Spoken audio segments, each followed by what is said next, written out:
Hello and welcome to Rock Your Block. I'm Tia Young and we have a fantastic show for you today. We're actually on part 2 of the series, our 9/11 special for you. And we have Ms. Sharon Alvarez, who was with us recently talking about the tragic death of her sister, her baby sister, Felicia Dunn Jones, who died as a result of the 9/11 tragic. Sherry, how are you today? I'm doing well, thank you. Thank you. I want to thank you so much for coming back and continuing to share with us. Thank you for During our having me. last segment, we touched upon a number of issues and we really didn't get to complete some of the more important ones that I wanted to talk about. Okay. During our last discussion, we were talking about what Felicia actually died of. She actually died 5 months after the tragic event with Twin Towers. Felicia died from something that the doctors, for lack of a better word, because they really didn't know what caused it, because they never had anything like this to happen before, but they labeled it sarcoidosis. And Sharon, I'm going to ask you if you would kind of go back over and give us a highlight of what sarcoidosis is and maybe give us some signs and symptoms. And she was kind enough to share this document with me, so I'm going to pass it over to you. They call the dust. They call it the dust. That's what it's what's Just being the called. dust. The That's what dust. it's, the you know, dust. because of the buildings when they collapsed. When you think about everything that the World Trade Center was made of, the airplanes, the people, Right. the fuel. When you look at a building, you think about carpet and telephones and copy machines. Right. All of that ground and just building, became yeah. a toxic dust. Wow. At the time when she first died, for lack of a better word, they diagnosed it as sarcoidosis because of the types of symptoms that she had. She had these tiny granulomas. They're microscopic because they did a toxicology. They couldn't see anything there. So they did a microscopic exam of all of her organs. And they found these granulomas. Very, very sand-like. That's what they call them, granulomas. All over her body or just located? Her organs. In her organs. They, in yeah, all of they her took organs. samples of her organs, and, Wow. and they said they were in all of her organs. Oh. The actual cause was the sarcoidosis, the granulomas that developed in her heart. It caused a sudden cardiac death. Okay, okay. And so what were the symptoms? I mean, it was 5 months almost from the day of 9/11 when Felicia passed.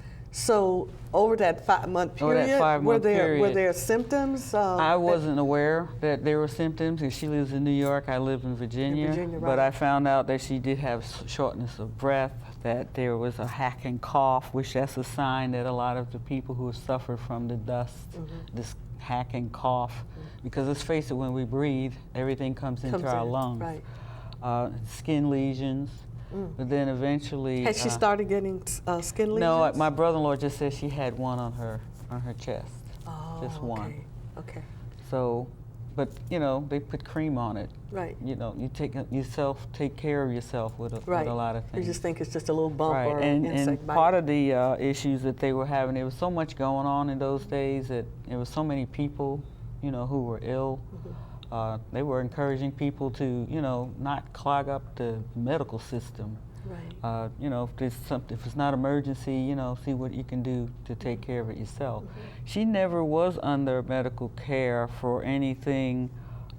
She died, and that's when we found this all out, after she died. Right.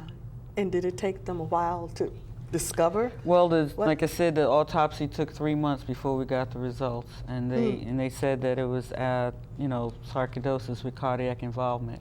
By that time, my brother-in-law had a lawyer that he was working with, and who had other clients too. There were, you know, a lot of people were coming down with this cough, and as in further investigation, they got her medical records. They shared them with 2 specialists. They looked them over, and they came to the conclusion, after talking to her medical doctors, who stated that she was in good health, there was nothing wrong with her, Right. that she succumbed to the dust. Wow. That is just amazing. Well, you mentioned about lawyers, and I'm wondering, were you ever involved with the lawyers or with the 9/11 Commission? No, my sister was married, so her husband was her next of kin. And Okay, when so a he's the one person's that married, the spouse is the one that manages those things. My sister's supervisor recommended a lawyer to my brother-in-law, and they, when they worked together to see about the 9/11 compensation fund, then they looked at this situation, they looked at her, the autopsy reports. They knew about other people who were suffering from similar types of symptoms, and they did further investigation. I attended hearings. You did? Okay. Yes, I did attend hearings that were held with the 9/11 fund. Later on, there were congressional hearings. I was going to ask you, were there Yes, congressional hearings? they were congressional Were they held hearings. here or in New Washington, York? They were held in D.C. Washington. In Washington, D.C., Hillary Clinton was sponsoring hearings so that, there could be help for people in New York. So I attended hearings here on Capitol Hill. Right. Well, Sharon, I want to get to the children. I want to know how the children are doing. But before we do that, here's an article from the New York Times with Felicia's picture on it. I don't know if the cameras can zoom in on that or not, but tell us about this article. This was the day that the New York Times put out an article. It was May 24th, 2007. She died in 2002. 9/11 happened in 2001. It was May 24th in 2002 when the New York City Medical Examiner stated that for the first time that a death was linked to the exposure from the dust from the destruction of the World Trade Center, and that my sister was now going to be considered an official victim of 9/11. Right, so that kind of opened or paved the way for others that maybe had been diagnosed with the same. Sure, I'm not sure. You're not sure, yeah, but it you could know what have. happened after that. Right. But yes, that did open the door for others It who, opened. especially for a lot of the first responders who by 2007 were suffering from effects of the dust. Was your mother still alive to see Yeah, this? and yes, she was. That's good. Yeah, she That's was. good because she was able to see some results. Yeah, we got that. things happening. We what happened was when this happened, they weren't notified. My brother-in-law had been out with the kids, and when he came home, the media was in front of the house. Wow. So that was my niece and nephew. They were really. My niece called me on the phone. To tell I you. just told her stay in the car and let your father Handle. handle it. And then I, jumped in the car and went up to New York the next day because I figure, my mother might need support. Right, right. Well, Sharon, let's talk a little bit about Joseph and Rebecca. What ages were they when this happened, and what are they doing now? Joseph was 14. He had turned 14 in January. My sister died in February. Rebecca was 9. She turned 10 that April. And Joseph has a developmental disability, so he was going to a special school, and he continued to go to that school till he was 21. He's in a program now where he, has a job, and he gets good. picked up in the morning, and he goes to work, and then he comes home in the afternoon. Rebecca is fine. She was in the 4th grade at the time, so it was difficult for her because she understood more in a different way from Joseph. Joseph understood, but his ability to understand things is different from ours. Yeah. He knows what happens. He understands what it means, and it has impacted him, but not to the depth that it has the rest of us. Right. In Rebecca's case, over the years, because she's 20 now, so it's been 10 years, so she had half her life with her mother and now half her life without her mother. Right. It's been difficult for her. How did you step in? Because I know you're a Well, good aunt. we were close. My sister and I were always close, and I was close to her kids, and she was close to my children. So we were close. Rebecca and Joseph knew who I was, before this happened. So I just spent more time with them. The first 2 years after my sister died, I went to New York every other week. I remember that. And, I do remember that. Yeah. My mother had moved there so she could be closer to them. I made sure she had everything she needed, did the heavy lifting. Right. And then, you know, I would pick them up. We would go to White Castle and get hamburgers. And then I instituted this family game night, but we used board games, you know, no electronic games. So we got out the Scrabble and the Monopoly and the Yahtzee, and we would all play. My mother, the kids, and I would play board games. And we'd keep an eye out for Joseph because he's really good at board games, you know. And Rebecca would get mad because she could never beat all of us because she's the youngest one in the group. One, yeah. You know? So we did that every other week. Then I would take them, you know, to church on Sunday. Rebecca made her first communion. My sister had started that process, so we continued it until she made her first communion. And I would come for, you know, school events. Well, I remember years ago you were telling me that your actual family roots were in Puerto Rico, right? My mother was born and raised in Puerto Rico. My father's from North Carolina. Did you take a trip to Puerto Rico and with Rebecca? Or it seems like I remember you and Rebecca went somewhere and spent some time. Well, what happened is, with the type of job that I have, I go to conferences a lot during the summer months. So whenever I would go to an employee organization conference, she would come with me during the summer. Oh, that's good. So I could expose her to, you know, to those. So we'd have a chance to visit with each other and travel. Right. Well, does she call you and seek out advice? Oh, yeah, all the time. Oh, that's all great. the time, yeah. Now, she's in college now. She's in college now, her third year. She just started her third year of That's college. fantastic. I mean, I really think that is commendable because they absolutely had their lives ripped apart, you might say. And for Joseph to be, you know, gainfully employed and working and you know, moving in his space, his world, his world, and then to have Rebecca be strong enough to do well in high school and, you know, move on to college, and, you know, now she's almost out. She had a lot of support. She, you know, her father's side of the family, there were those who supported her there, as well as her father and I and my mother. Right. And we haven't talked much about your children. You have two children, Lisa. Yes, they're adults. And so tell us a little bit about them. I know this was devastating for them as well. Yeah, this impacted a lot of the nieces and nephews, because my sister was, like I said, the baby in the family. So all of us were older than her. Our children were older than her children. She became an aunt when she was 13 years old, so she liked being an aunt. And she was younger, so, you know, everybody thought she was hip, you know. And then she was smart and good looking, but cool, you know. She wasn't like the parents. Right. So they were devastated. They were all pretty much in their 20s when she died. And for, you know, a group of young people in their 20s, they just don't see someone as young as my sister dying. You know, they probably thought, well, grandma, or, you know, that type of thing, but not 42. So it really rocked them. It really did. And I think it impacted them all to the point where they did some serious thinking about their lives and what they were doing. And they some of them made changes. In their lives. It changed the trajectory of their lives as well. Well, Sharon, we're going to take a short station break. When we're going to come back, we're going to talk more about grief. So we'll be right back. Don't touch that dial. Osama bin Laden calls getting nuclear weapons a religious duty. Today, materials that can be used to make nuclear weapons are stored in more than 40 countries. Sometimes protected by just a chain-link fence. Yet not enough is being done to lock down these materials before terrorists steal them. Why did we learn all this? My mother, my son, my sister-in-law were all murdered September 11th. Help protect America. Together we can. Please join us. Hi, welcome back to Rock Your Block. We're interviewing Ms. Sharon Alvarez today, and this is our special 9/11 segment.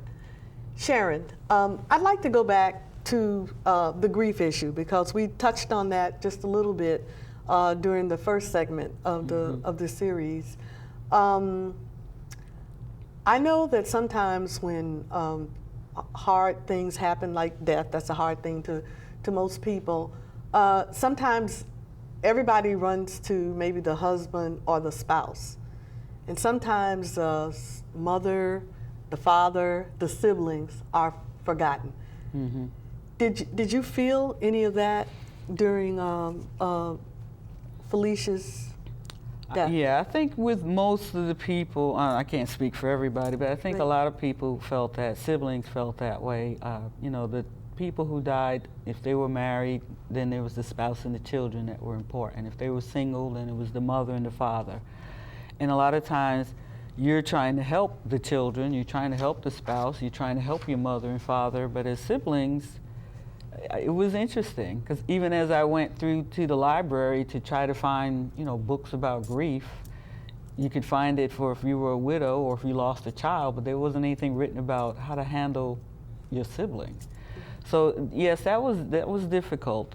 Trying to recognize my place in this situation was important, even though my sister was important to me. So, but I had good friends, and they were there for me. They really were. And you really know who your friends are. They were good friends before, and they remain good friends, and they helped me. My children, you know, were a comfort to me. But I was in the role of trying to help my mother cope, help my niece and nephew cope, help my children and the other nieces and nephews cope. So it was a difficult time. So you were helping everybody, and I'm saying, who's helping Sharon? Well, my friends. Your friends my friends came to the did. You know, rescue. I talked on the phone, because one thing I know from my experience is it's an unbelievable process to really wrap your head around. So you talk about it, and you find yourself talking about it over and over and over again. Maybe a little slant here or a slant there from something else that happened, but they were very patient.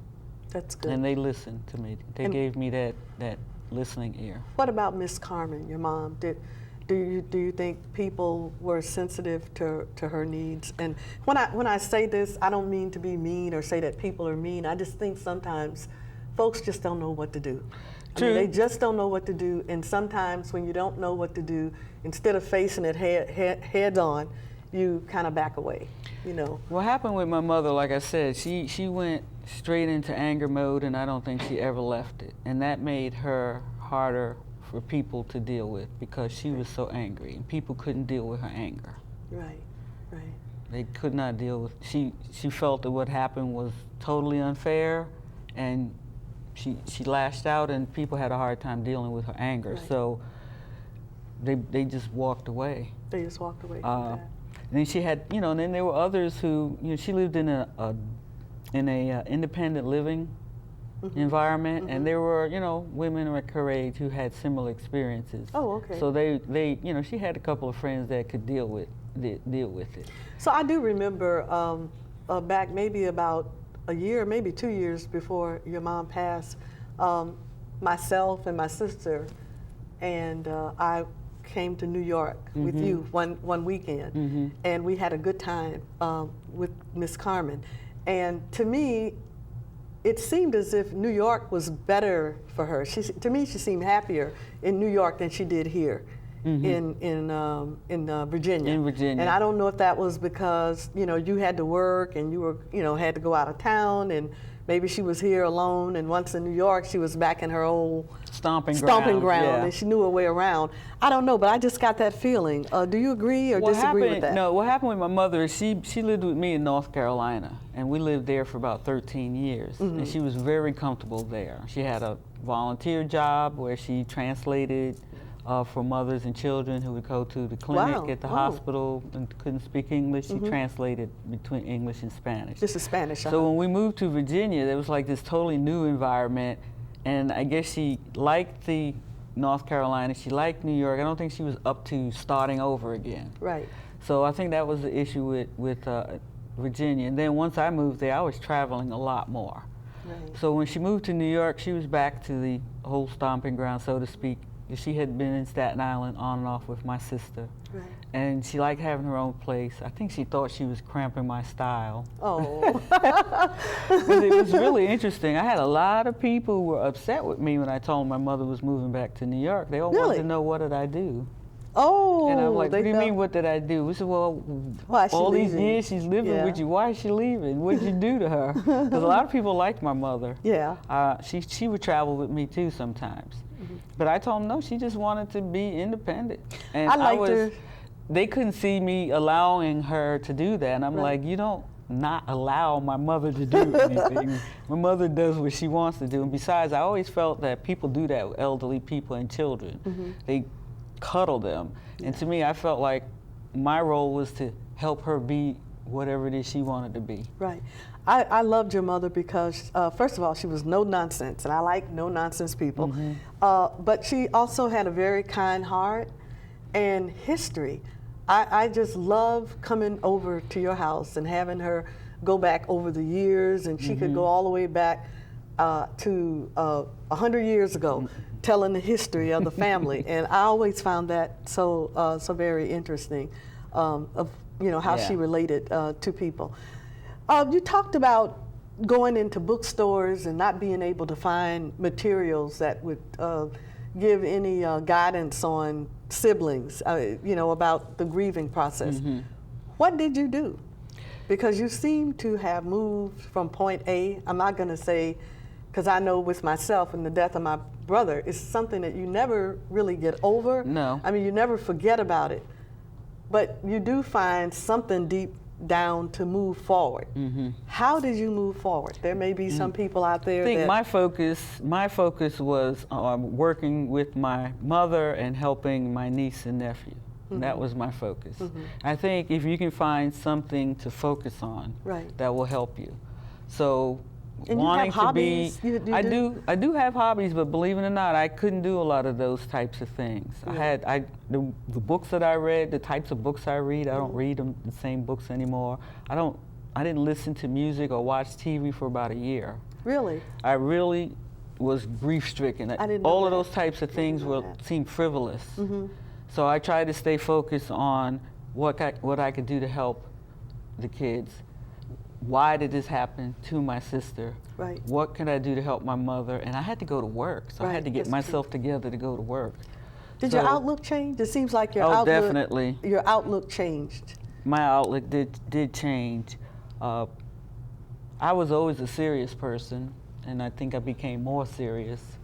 I felt that you really do have to count for something in this world, and my sister was really big about that.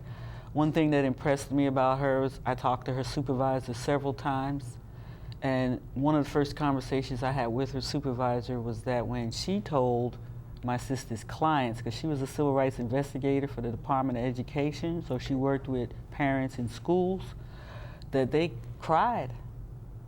Wow. My sister was a federal government employee, so you know, people pick on us a lot. And have somebody say that they cried because a federal government employee died and that they weren't related to them, that impressed me.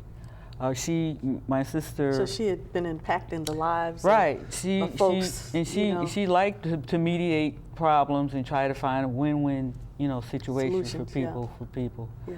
So later on, I actually, and it's interesting because now I worked in civil rights, now I work in outreach and advocacy, and I work with employees, with mainly women. I work with what's called special emphasis programs, and I work with people trying to help them help others. Right. So for me, focusing on my niece and my nephew, helping them out, focusing on my mother, trying to make her as comfortable as possible, trying to come up with things to do that would be interesting, that might make her smile, is what I focused on.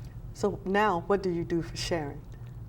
I'm still helping everybody out, because once you get into that mode, that's what you do. I've had my hobbies. My hobbies are very important. I think people need to have needlework hobbies. is certainly one of Yeah, them. this is my attempt at quilting. It's not my main focus is crocheting. I have a hook rug my mother did not complete. Okay. It was halfway done. So I'm working on that now. You're working on that. And what about, you mentioned earlier, you touched on it about journaling. How did you find that to be a source of comfort? It is helpful for people, especially if you just don't feel like counseling.